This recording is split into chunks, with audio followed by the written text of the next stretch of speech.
What up, though, y'all? This is Ami with The Real Visual Outlet, and always beside me, So. And today we have a special guest on the show with us. Special guest. Damn. Who are you? She called everybody special though. Yeah, she already said that. But listen, they all are special from the city that I'm from. Well, isn't that sweet? That's real sweet. That's like, real affirmative or whatever, you know what I'm saying? It's kind, you feel me? Yeah. Special's a big word though. You know what I'm saying? Y'all special. Y'all out here making moves. You guys are continuously putting out content and working on, yourself. So it's definitely special. Yeah, well, that's very kind of you. I really appreciate it. Absolutely. You know what I'm saying? Like, we from the city, and I'm going to be honest, affirmation and that kind of genuine, positivity is a little bit rare. So whenever I get, I kind of cling on to it. That's very nice though. You know what I'm saying? I've been told I'm special all day. You know what I'm saying? So it's true. There you go to warm your heart. Yeah, I know it, but I like to hear it.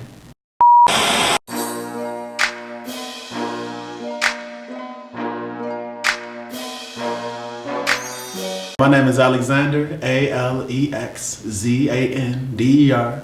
There's a Z in there. You know what I'm saying? We have to kind of sprinkle a little niggatry in the name. You know what I'm saying? I'm not Alexander. I'm Alexander with a Z. You know what I'm saying?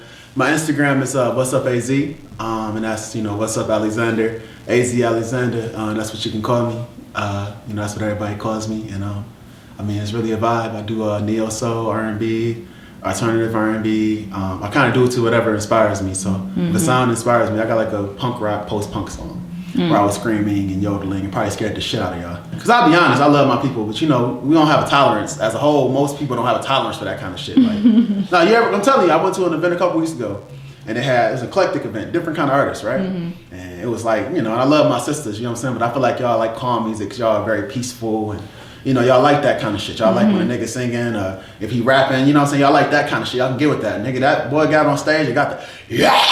Shit. No, I think, here's what I'll say. I think that it's not really so like that we like singing this and that. I like beats, like a nice beat, and like I like bass and all of that. But when you get to screaming, to me, that's like some demonic, like, possession type stuff. It's a little scary. Scary. And it gives you a little bit of a headache. Yeah. That's all I'm gonna say. Yeah, and that's I'm talking about. They walked out there. I'm talking about something make you nervous when your back stiff. They walked out. I'm talking about I'm talking about. They walked out like this, like something was behind them, like it was coming to get them. Tell us about where you're from. Oh, I'm from Detroit. I'm from Detroit. I'm from the East Side. Now listen, hold on. What are you about to say? Oh, cool. Yeah, I'm just proper. I like to be respectful and shit. But I'm from the East Side of Detroit. So I'm gonna tell you the truth about this now. I'm from the East Side. Now that's just geography. I don't do none of that tough ass shit. I ain't finna fight nobody and none of that shit. All you gangsta ass niggas. Shout out to y'all. I won't be doing none of that shit. You know what I'm saying? Like I seen it all from my front porch. Like, I grew up down the street from Kettering. You know what I'm saying? Like literally, it's probably like 8 houses on my block. The only houses that were upkept were the houses that people that have been living there for like 100 years. Right. You know what I'm saying? The older people were not going to give up their land. You know what I'm saying? They're still there now, and them houses are still there now. Like the old people that live there, and if you from the hood, you know what I'm talking about. The old people, they house be nice as hell. They be having gnomes and all kind of shit. Gardening, vegetation, and tomatoes and motherfucking all kind of shit. Them niggas be on it. I don't mean call them niggas because disrespectful, because they went through civil rights and all that. But you know what I mean. They be on it. You know what I'm saying? So I grew up over there. You know what I'm saying? Like I love where I'm from. I love my city. I traveled a lot as a child. So women's in Delaware. I spent a lot of time out there. My uncle worked out there. He was into like rehabilitation of former offenders and shit. So the fact that I said rehabilitation of former offenders lets you know where he's at. So I used to spend a lot of time on the East Coast during my summer. So I didn't spend a lot of summers in Detroit. And my parents, they was like real. They wouldn't with the shit. You know what I'm saying? Like I literally, I'm talking about driveway to driveway. Are you an only child? Yes, I am. Only child, I get that feeling. Yeah. I seem very entitled and spoiled. I get it. You know what I'm saying? But yeah, so that's where I'm from. Again, I from the East Side, but in my music, you won't hear any of that kind of content because I take that really seriously. Because at the end of the day, like I understand that people think that it's cool and there are people are impressed by that, but I grew up around that, so it don't impress me. You know what I'm saying? Now, if you live that lifestyle, you have every right to talk about it. But for people that have not lived that lifestyle, I don't think it's okay for them to speak on that because people die about those things. You know what I'm saying? Like, it's kids that are born into situations. Like, I'm talking like they uncles don't like somebody else's uncles. Now they fighting on the block. Kids don't even know hostility. Kids love. Kids are inherently kind and peaceful. So they coming in just in the neighborhood getting jumping on each other and don't even know. So like, that's real serious. People are born into that. You know what I'm saying? So I don't think that's cool. So when I say I'm from the East Side, you know, I'm just a cool guy. You know what I mean? Any of the artists that I've met so far that, you know, are, you know, from the East Side do make, I guess, what you would call trap music or hood music, you know what I'm saying? I feel like they appreciate that when you're sincere. You just be yourself. Like, I'm a, you know what I'm saying, I'm an artist, I'm eclectic. You know what I'm saying? I like fashion and I like singing and I love women and I love vibing. And keep all that gangster shit, you know. Right. If you like that shit, you know, do what you feel, but that gangster shit, y'all.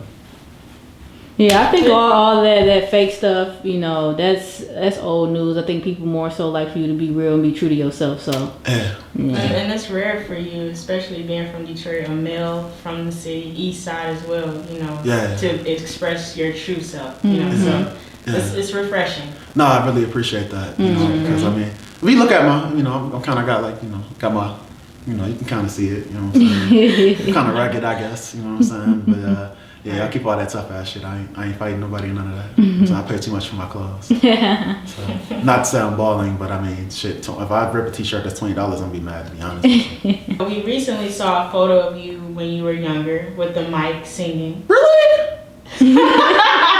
Yeah, who could have posted that? Right, who could have posted that? Where y'all see that at? Okay. Y'all just snuck up in my house and shit. God damn.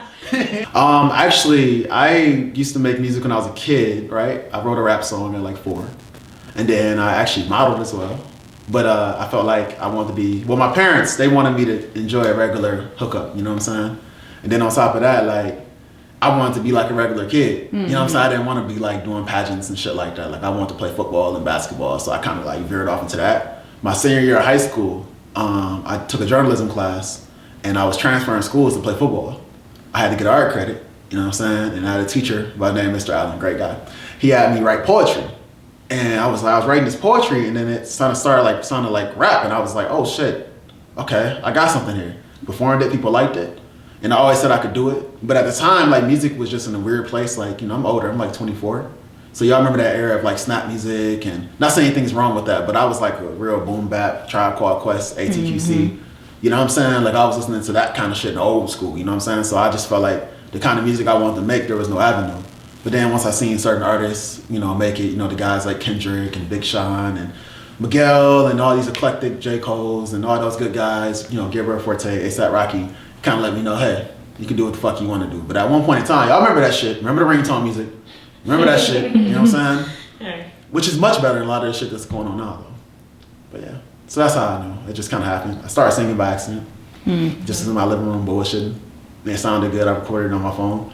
That phone is now like really fucked up, so I don't know how to record it, I don't think. But yeah, that's how that happened. Got my feelings hurt, so that makes your voice better. Fall in love and get your feelings hurt. You sing better that way. I met you a couple of years ago at the Lit House X event when you were performing one of your songs. What's it called? Zool. Yeah. So, and I the only thing I remember aside from like your performance and your song was that you always wore these moon boots. You know what I mean? And I just thought like that was so different. Like, I swear that was the first time I ever seen somebody wear moon boots. You know, at least that I've seen and stuff like that. So, like, how did you kind of form your style? Because it is real different, especially when you say, you know, you're from the east side of Detroit, you know, and all of that. Yeah, I mean, I don't give a fuck. That's how I form my style. I'm going to honest answer.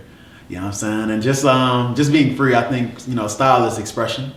I think it reflects the way that you feel on the inside. It's what you wear on the outside. And I always kind of thought the moon boot shit was really snazzy. It's kind of weird. Actually, a lot of the shit that influenced my style is not shit that is kind of traditional. You know, I liked, kind of like games and shit. Like, I used to grow up playing games, and like sometimes some niggas used to be wearing some really cool looking shit. You know what I'm saying? And I mean, of course, you know, like my family, some people in my family are quite fashionable in my opinion. So of course you grab from that. And then the artists I listen to, you know, Andre 3000 and Outkast and, you know, Prince and Rick James, and, you know, the way that those guys look, they look so free, they look so liberated. They did what the fuck they wanted to. They pioneered not giving a fuck. They were real pariahs. You know, nowadays, like, everyone wants to pretend to be different. Them niggas really was different. you know, at the end of the day, like, I can draw from them guys. Like, I'm not saying that I'm in that category. You know, they're in a whole other musical realm. But at the end of the day, like, those are the forefathers who laid the foundation for me to be an artist, not to give a fuck. You know what I'm saying? To wear what the fuck I want to wear. You know what I'm saying? So, a lot of that, you know, comes from them. And you gotta give it up to them because they ain't have nobody to go off of. Them niggas was just throwing on shit, nigga. Right. You know what I'm saying? Nigga, Bootsy Collins and all them niggas. Like, fuck it, nigga. I'm gonna throw on some motherfucking, you know, them the boots that point up at the top, nigga. Nigga, throw on some Three Musketeer boots out this bitch, nigga. You know what I'm saying? Put some stars on that bitch and some glitter and call it a day, you hear me? So, that's kind of what influenced the style. I mean, I like European style, Saint Laurent, you know what I'm saying? Stuff like that. I try to wear a lot of local stuff because I feel like if you're fashionable, you're fashionable. So a lot of local stuff. When I say European, I don't mean like super designer. While I do own some of that stuff. Not no Gucci? No Gucci. No Gucci. None of that. You know, but I mean like you know, I like that kind of stuff, but it's kind of blasé. You know, it's kind of like, you know, I like, if I wear something like that, you're not gonna know that it has it. Like I have a Louis Vuitton belt, because you remember high school?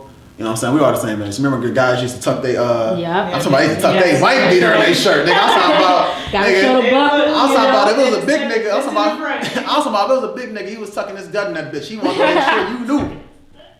He wanted to make sure you knew he had that Louis. You know what I'm saying? So, but I don't like that. You know what I'm saying? If I wear like something like that, like Louis Vuitton, you won't even know. It'll be in the tags, and you'll just see by the quality. You know what I'm saying? So on your, you know, Instagram page, Don't Genre You, you have that in all caps. All caps. So what does cap. that mean? No cap, but all cap. What does that mean? No cap, all cap. I'm not exaggerating, but I want you to know I'm serious. Nah, it just means like, you know, I create to whatever inspires me. So whatever sound inspires me, whatever, you know, I want to do. So if I want to sing, I'll sing. If I want to rap, I'll rap. If I want to rock the fuck out, I'll rock the fuck out. You know what I'm saying? It's whatever the fuck inspires me. So don't genre me. Don't make me one thing. You know, I want to be free. And I feel like, especially being a artist of color, you know, they try to make you one way. You know what I'm saying? Especially being from Detroit, you know. Not saying there's anything wrong with the culture here. You know, I appreciate the music and the sound here, and I appreciate everybody who does everything that they do. But I do feel like there's a notion that you have to be a certain way. And as an artist, I'm not that way. You know, again, I do what the fuck I want to do. I think that's a resounding message. I think that you guys should caption this, do what the fuck you want to do. So at the end of the day, I'm gonna do what the fuck I want to do, and then, you know, it's great to be acknowledged for that. And I think more people should be acknowledged for doing what the fuck they want to do, not what the fuck you think they're supposed to do. See, that's my, you know, I like that because that's kind of like my brand. Like, you know, I go by SOSO, right? That stands for Stand Out, Show Out. It's basically just saying like, whatever it is that you use to stand out, you know, whether you a guy that like to put nail polish on, you know, or something like that, own that, you know what I mean? And just rap it. Like, don't care what nobody else got to say about you. Right. Nah, true that. And I mean, it just comes with, I'm going to say this too, let's be real. A lot of my confidence didn't come from just being just this super confident motherfucker. It came from, you know, always being just a little bit different. Always being kind of alienated by my peers and shit like that. Like, it was weird. I was always bigger than motherfuckers, you know what I'm saying? And I played sports. So it kind of always put me like close to the cool motherfuckers. I would do cool shit sometimes, but I was always kind of an oddball. So, you know, I used to get made fun of for doing shit, you know what I'm saying? And after so many years of getting fucked with, you kind of stop giving a fuck, you know what I'm saying? Like, the freest motherfuckers you ever meet is the nerdy motherfuckers. They don't give a fuck. A nigga that like Star Trek, that nigga will come outside looking like Han Solo and not give a fuck. Fuck you, nigga. I'm saying, I'm going and I'm fighting Darth Vader. I don't give a fuck, nigga. Pokemon, you know them niggas. I'm sure I know you the dead nigga that still watch Dragon Ball Z. That nigga don't give a fuck, nigga. I'm talking about that nigga with Super Saiyan on your ass so motherfucking quick. Being from Detroit, Motown, how would you say Motown has influenced you, and who are some artists you grew up listening to? So being from Detroit, the artists that truly influenced me, of course you got like Prince and Rick James, and when I was a kid, my auntie is a huge Prince fanatic, right? I love her to death, by the way. But she's a huge Prince fanatic, and she would chase me around the house and tickle me to Let's Go Crazy. That's why I run around all day. Talking about running around the house, you know what I'm saying? Like just going fucking crazy. Doing exactly what was instructed. Now, let's go. Yes, nigga, I will do that. You I will be going got a crazy. song called Little Red Vet. So. I do have a song called Little Red Vet. Yes, I flirt like in Purple Rain. But but no. So you know, Prince, those guys, Rick James, Al Green, Marvin Gaye, you know, Otis Redding. The Temptations. Eddie Kendricks is very, very underrated. You know, even guys like Steven Tyler, Nirvana, ATKC again, you know, Pharrell, just a lot of those type of artists influenced me. But as far as Motown, you know, we created the best music. You know what I'm saying? The foundation of all music started here for the most part. You know what I mean? So I grew up on that. My father was older. You know what I'm saying? He wouldn't, you know, so I could listen to rap music, but my parents would let me listen to, you know what I'm saying? I had to listen to the Walmart CDs. You know what the fuck I'm talking about? Nigga, the edited bitches. You know what I'm saying? I got foes in different area codes. You know what I'm saying? You know what I'm saying? I couldn't listen to the real shit. You know what I'm saying? So I kind of grew up listening to old school. You know, so Motown influenced not just me, but everybody, whether they want to acknowledge it or not. And it's weird that you asked me that because I was having this conversation a couple of days ago, and I apologize if I get long-winded, but you know, I just want to vibe. But the thing is you know, at the end of the day, especially in Detroit, we should have the most thriving R&B scene here ever, because we created the best R&B there was. You listen to neo soul R&B, Marvin Gaye, you know what I'm saying, Blueprint, you know what I'm saying, Rick James, Eddie Kendricks, even the female artists, you know, Diana Ross and the Supremes, and you know, all of those artists were, you know what I'm saying, signed to Motown. That's that sound. So I feel like here we should always have neo soul music. I feel like if you can get a neo soul or R&B record played anywhere, it should be played here, because that's, you know, at the forefronts of what we did. That's our derivatives. That's our lineage. So you know, that's the stuff that influenced me. The love in that music, it was just so passionate. You know, and those guys, like, you know, them niggas was hard. That's what people don't realize. Like, our grandfathers and shit, them niggas was hard. Those some hard niggas. You know what I'm saying? Like, they went through some shit. You know what I'm saying? You ain't live. And see, you ever get up and work in the morning, you don't want to go to that motherfucker? You know what I'm saying? The only thing that's standing between you and that job is there an opportunity. You know what I'm saying? You imagine how to get up, go to work, you don't want to go to that motherfucker, and you got dogs, and you got motherfucking hoses at you, and you got and you can't take the bus, nigga, because you down with the revolution. You can't take the bus, so you got to walk to that motherfucker. Dogs and hoses and all shit is a process. I got to walk in the process too, and you still got to be there on time.